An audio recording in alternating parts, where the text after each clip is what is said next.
Ready, Freddy. Yikes, bikes. Chapter 8. The Big Day. The day of the bike-a-thon finally arrived. I had been practicing really hard every day after school. If I could beat Max, this would be the best day of my life. I would need all of my good luck charms. My lucky penny, my lucky shark underwear, and my lucky shark's tooth. I found a penny and my underwear with the great white sharks on it, but I could not find my lucky shark's tooth. I ran to look in the bathroom, but, of course, the door was locked. Susie was in there trying to make herself look beautiful. I banged on the door. Hey, you big pain, let me in! Go away, stinky head. I'm busy. You're not going to a ball. You're going to the bike-a-thon. You don't need to make yourself all fancy, I yelled at her through the door. Susie made the mistake of unlocking the door so she could open it and yell in my face while I pushed my way into the bathroom. As soon as she opened it, a crack. Hey, what do you think you're doing, Megamouth? She screamed. I'm trying to find my lucky shark's tooth. It's gotta be in here. You and the dumb shark's tooth. For your information, it's not dumb. And I have to have it today or I will lose the bet for sure.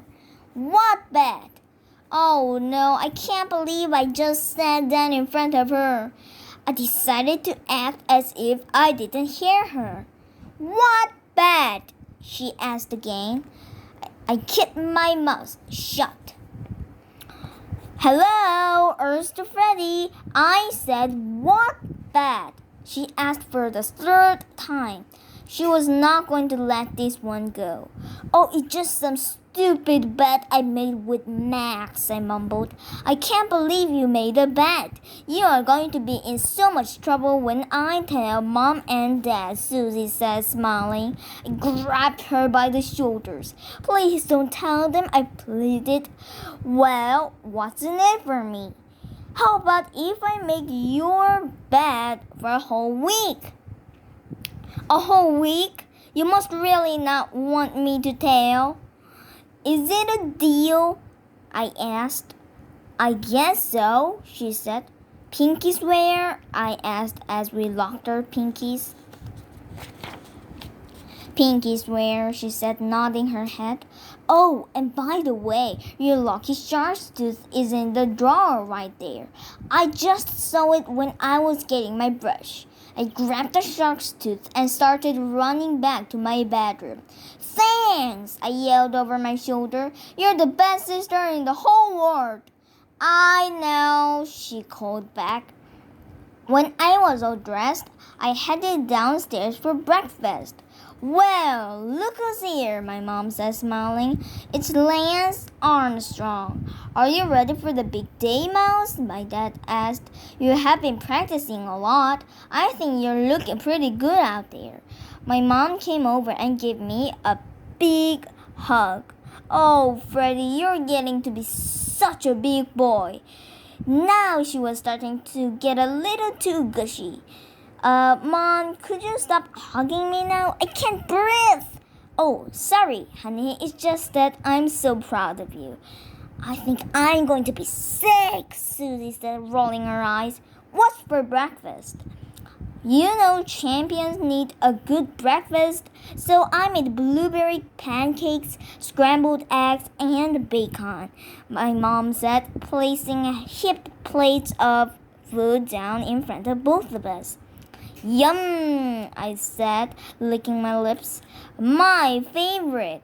I started shoveling the food into my mouth.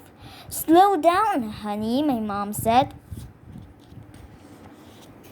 You have plenty of time before the bike-a-thon starts. You don't want to get cramps. I know, but I need a lot of energy because I have to write a lot of labs today. Don't worry too much about how many laps you do, my mom continued. The number of laps isn't the most important thing. You both got lots of sponsors. The shelter would be grateful for any amount of money you raise to help the animals. The total number of laps might not be important in her world, but in mine, it was everything. Beating Max was my ticket into the world of big kids. As far as I was concerned, this was going to be the last day that Max Ellis called me a baby. Chapter 9. The Real Winner. As we drove over to the bike-a-thon, my palms began to sweat. Oh no, what if they got so sweaty that they slipped right off the handlebars? That would be a disaster. I wiped down on my pants and took a few deep breaths. Freddy, are you okay back there? My mom asked. Yeah, fine, Mom, I said, trying to sound confident. Although now that we were pulling up to the bike-a-thon and I could see Max standing there grinning, I thought I was going to throw up. Here we are, my dad said. Let's unload the bikes so you two can get started. We took the bikes out of the car and walked them over to where all the kids were waiting. Well, looky here, Max said, snickering. If it isn't baby Freddy, did you forget your tricycle? Oh, Max, that's so funny. I forgot to laugh, I said. I wouldn't be laughing if I were you, Jessie said to Max. Freddy and I are going to beat the pants of you today. And when that happens, you'll be crying like a baby. Then she turned to me and gave me a high five. Jessie is so brave. I wish I could be more like her. Just then, Jill from the animal shelter started giving us all instructions. First of all, boys and girls, my furry friends and I want to thank you all for participating in the bike-a-thon today. All the money we raise will help us take care of the animals until we can find them good homes. We have a course set up right over there, she said, pointing to the track, and you're going to ride as many laps as you can in 1 hour. But remember, this is not a race. Just go out there and have fun. Yeah, right, not a race. This was going to be the most important race of my life. We all walked our bikes over to the starting line and put on our helmets. Robbie pulled up next to me and whispered, Good luck, Freddy. Just remember our little trick. Don't look down. Thanks, Robbie. I'll be looking straight ahead the whole time and Max will be looking at the back of my head, I said, laughing. Jill gave the signal to go and I hopped on my bike and took off. I had a great start and I was feeling pretty good. But then Max whizzed right past me. He smiled and waved. So long, sucker, he called. Oh no, this can't be happening, I thought. I'm doomed. Whatever made me think I could beat Max Sellers? My bike started to wobble a little bit. I was losing concentration. I was about to fall. Then I heard a voice from behind me. Come on, Freddy, you can do it. Show the big bully that you're not a baby. I smiled.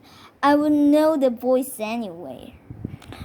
It was Jessie. She was so fast. She was already coming around for her second lap. I took a deep breath. This was my chance. I had to show Max that I wasn't a baby. It was now or never. I started to paddle with all my might. Don't look down, I whispered to myself. Don't look down. The next thing I knew, I was pulling up alongside Max. This time, it was my turn to say, So long, sucker! And boy, did it feel good. Max was so surprised, he almost fell off his bike. Hey, where did you come from, Shark Boy? He called after me.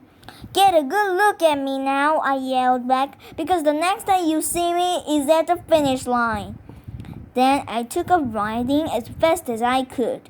Max tried to catch up, but he just couldn't. From that point on, he never passed me again. When it was all over, Jessie and Robbie jumped off their bikes and came running over to me. Jessie hugged me and jumped up and down, yelling, "We did it! We did it!" Robbie gave me a high five and a slap on the back. "Way to go, Freddy!" Max tried to sneak away, but Jessie grabbed it. "Hey, not so fast. We made the bet, remember? Freddy and I need to tell you what we want for snack on Monday." Then we all started laughing so hard that I thought we were going to pee in our pants. Thanks to my two good friends, Jessie and Robbie.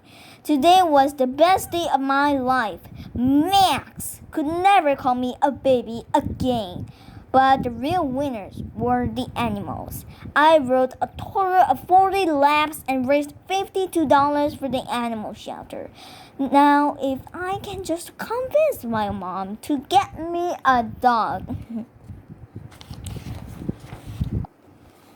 Well, that's the end of Freddy, Yikes, Spice. Yay! Thank you for listening my story.